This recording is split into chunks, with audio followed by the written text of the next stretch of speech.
Bismillahirrahmanirrahim. Assalamualaikum warahmatullahi wabarakatuh.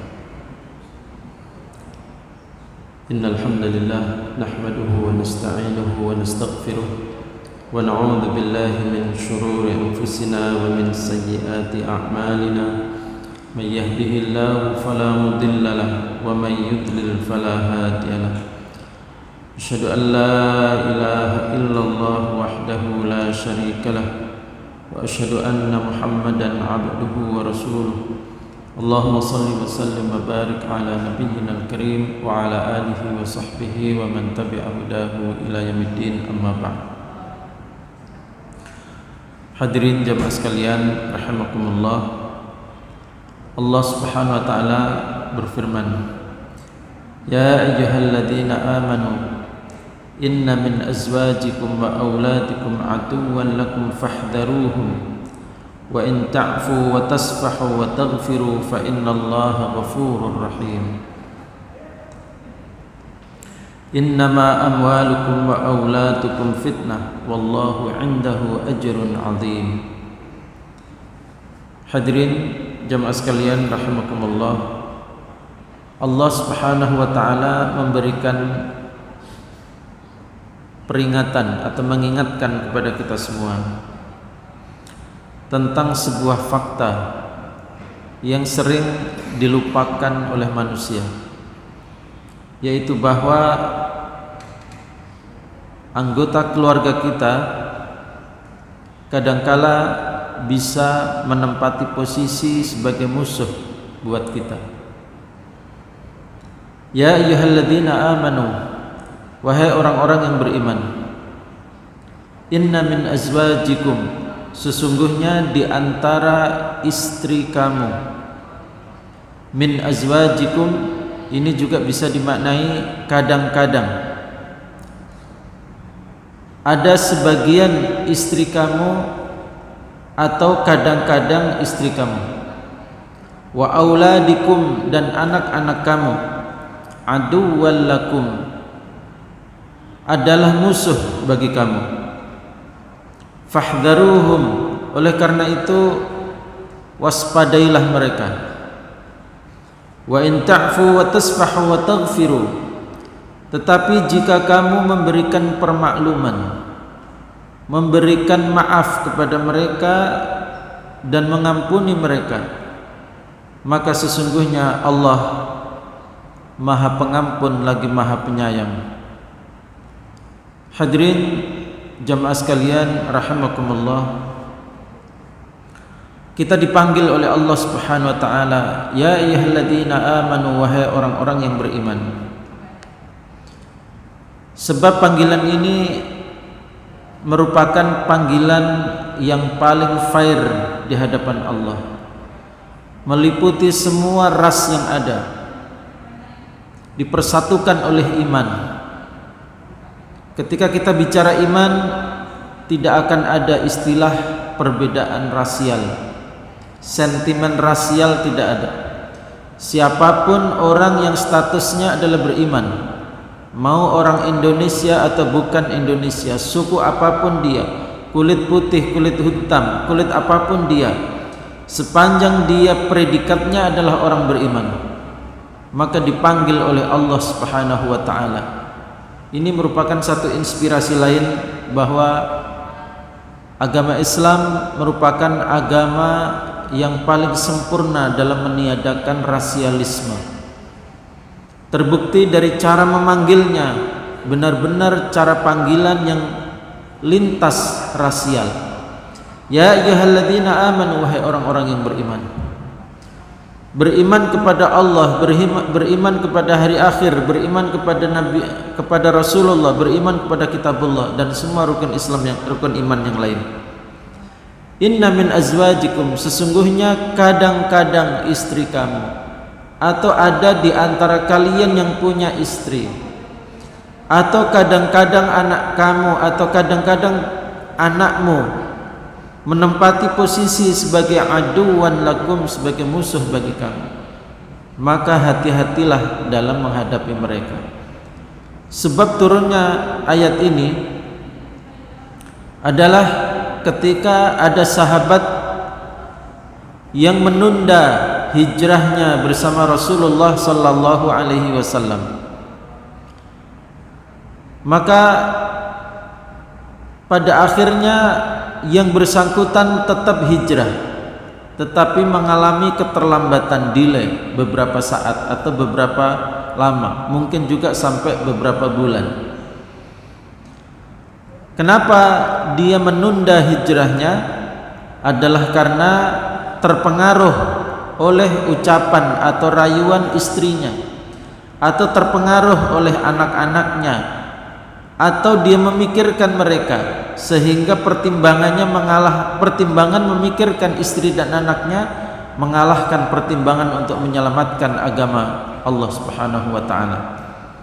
Maka pada akhirnya yang bersangkutan tetap hijrah bersama Rasulullah sallallahu alaihi wasallam, tetapi mendapati para sahabat yang duluan hijrah telah mendapatkan ilmu yang lebih banyak karena belajar langsung dengan Rasulullah sallallahu alaihi wasallam. Maka dia merasa bersalah, dia merasa sedih dan merasa marah. Kemarahannya ditumpahkan kepada siapa? Ditumpahkan kepada anak-anak dan istrinya, karena menurut anggapan dia merekalah menjadi penyebab hijrahnya tertunda.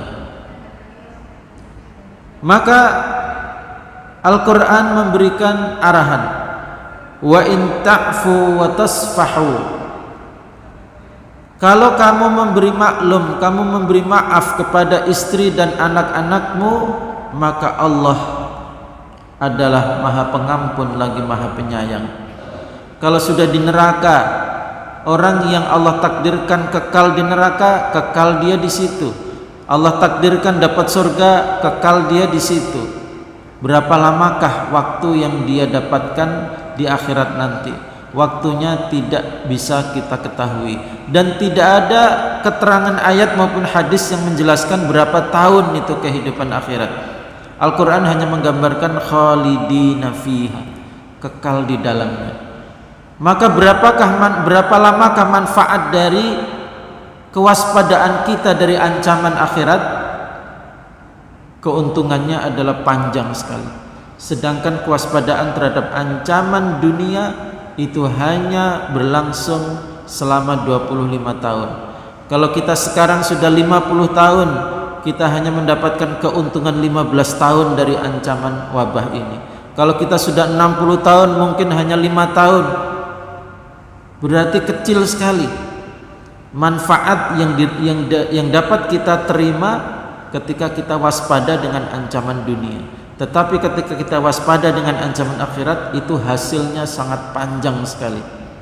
Itulah makanya Al-Quran memanggil dengan sebutan ya ayyuhalladzina amanu, wahai orang-orang yang beriman. Karena memang yang mengimani seperti ini cuma orang beriman. Karena orang yang kehidupannya hanya mengenal dunia, maka dunia adalah segalanya. Dunia adalah segala-galanya bagi dia, bahwa akhirat itu hanyalah fiksi.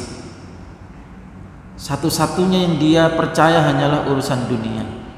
Sedangkan orang beriman itu kebalikannya. Dia memang hidup di zaman yang nyata, dunia ini. Akhirat memang masih cerita, tetapi adalah arah perjalanan kita. Nanti akan datang masa di mana kita berada di akhirat, di mana akhirat itu nyata dan dunia tinggal cerita. Memang sekarang masih kebalikan. Dunia adalah nyata, akhirat adalah cerita. Tetapi nanti akan datang masa di mana akhirat adalah nyata dan dunia tinggal cerita. Mungkin di situ kita akan bercerita bagaimana dulu kita sibuk sekali antisipasi COVID-19. Mungkin kita akan tertawa satu sama lain seandainya kita sama-sama berada di surga. Mungkin ada yang mentertawakan sikap kita dan seterusnya. Oleh karena itu jamaah sekalian, bukanlah aib ketika kita waspada dengan ancaman dunia. Itu diperintahkan oleh Islam. Kita waspada terhadap ancaman kesehatan kita. Terbukti kita tidak boleh bunuh diri. Ketika nyebrang jalan kita tidak boleh kemudian pakai standar tawakal, tidak tengok kanan, tidak tengok kiri, itu bunuh diri. Kita dilarang untuk pasrah dengan ancaman dunia. Kita mesti lari. Ada harimau mengancam, kita lari. Itu adalah standar kehidupan dunia. Artinya itu bagian dari Islam. Tetapi yang ingin kita ingatkan di sini dengan ayat ini adalah bahwa ketika kita sudah berhasil begitu waspada dengan ancaman dunia, maka bagi seorang mukmin mestinya dia lebih waspada lagi dengan ancaman akhirat. Lalu apa ancaman akhirat itu? Ternyata ancaman akhirat itu yang lebih berbahaya dari COVID-19, kata Al-Quran, kadang-kadang datang dari istri sendiri, kadang-kadang datang dari anak kita sendiri. Oleh karena itu lanjutan ayat ini mengatakan, innama amwalukum wa auladukum fitnah, sesungguhnya harta kamu dan anak-anak kamu adalah fitnah, ujian bagimu. Wallahu indahu ajrun adzim, dan Allah memiliki pahala yang besar, artinya menyediakan pahala yang besar kalau kita berhasil dalam mewaspadai harta dan anak-anak kita. Maka hadirin jamaah sekalian dirahmati Allah, kita harus mindset kita luruskan bahwa kita punya banyak ancaman dalam kehidupan kita, bukan cuma COVID-19. Justru COVID-19 itu ancaman yang kecil, sangat kecil, karena hanya ancaman dunia kita. Sedangkan ancaman yang sesungguhnya mengancam akhirat kita adalah istri, anak, harta, jabatan, tempat tinggal, kendaraan, kemudahan, kesehatan, waktu luang, teknologi. Semua itu adalah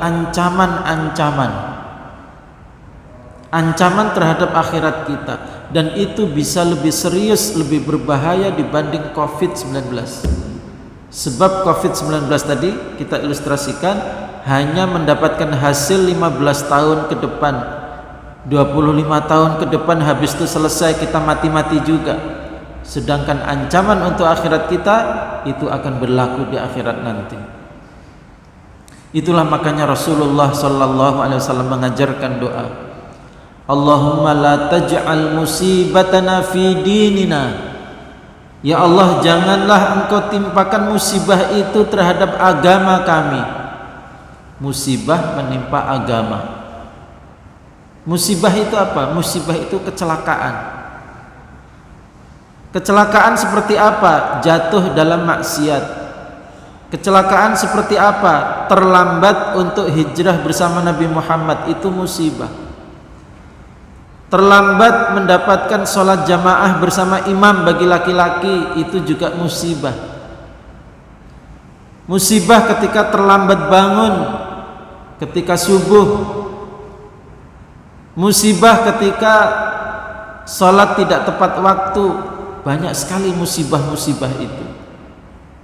Maka kita diajari doa oleh Rasulullah SAW, Allahumma la taj'al musibatana fi dinina. Ya Allah, jangan Engkau timpakan musibah itu mengenai agamaku, mengenai akhiratku. Meskipun tidak dilanjutkan, tidak apa-apa kalau musibah itu menimpa duniaku. Tetapi ini menjadi semacam kesimpulan tersirat kesimpulan. Biarlah musibah itu menimpa duniaku, asal jangankan tidak menimpa akhiratku. Yang terbaik adalah tidak dua-duanya. Musibah itu tidak menimpa dunia kita dan tidak menimpa akhirat kita. Tetapi rasanya sulit sekali. Orang hidup di dunia layaknya di surga, segala sesuatunya dimudahkan oleh Allah, tetapi kemudian di akhirat juga mendapatkan surga. Sebab nilai surga itu adalah dari kesungguhan, dari ujian, dari rasa sakit, dari segala macam tantangan. Maka ujian-ujian dunia itu adalah sesuatu yang nyata, yang tidak mengapa ketika seseorang mendapatkan ujian dunia. Yang penting musibah itu tidak mengenai akhiratnya. Kemudian jemaah sekalian, Dalam Al-Quran juga diterangkan, wa ma arsalna qablaka minal mursalina illa innahum la ya'kuluna at-ta'am wa yamshuna fil aswaq wa ja'alna ba'dakum li ba'din fitnatan atasbirun wa kana rabbuka basira.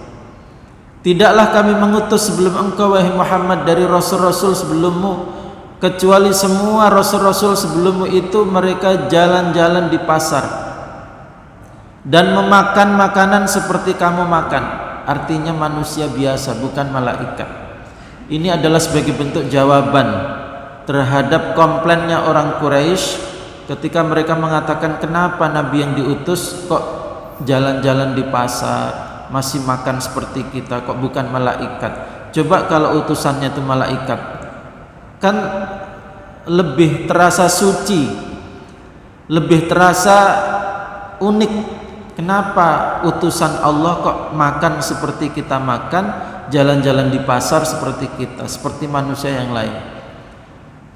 Maka Al-Quran menjawab, itu bukan hanya berlaku pada Nabi Muhammad, itu sudah berlaku pada nabi-nabi sebelumnya.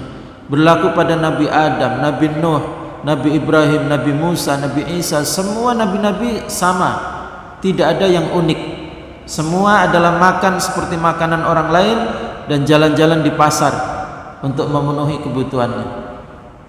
Wa ja'alna ba'dakum li ba'din fitnatan atasbirun, dan kami jadikan kamu dengan sebagian yang lain adalah sebagai fitnah, saling menguji. Atasbirun, apakah kalian akan sabar? Jamaah sekalian, dalam penjelasan ayat ini para ulama tafsir menyebutkan bahwa seseorang dengan seseorang itu adalah saling menguji satu sama lain. Orang tua adalah ujian untuk anaknya, apakah anaknya bersabar atau tidak dengan orang tuanya itu. Anak adalah ujian bagi orang tua, istri adalah ujian bagi suami, suami ujian bagi istri. Semua adalah seperti itu. Atasan adalah ujian bagi bawahan, bawahan ujian bagi atasan. Begitu semuanya kehidupan ini, satu sama lain adalah saling menguji. Maka Allah yang ingin dilihat oleh Allah adalah atasbirun, apakah kamu bisa sabar menghadapi ujian-ujian itu.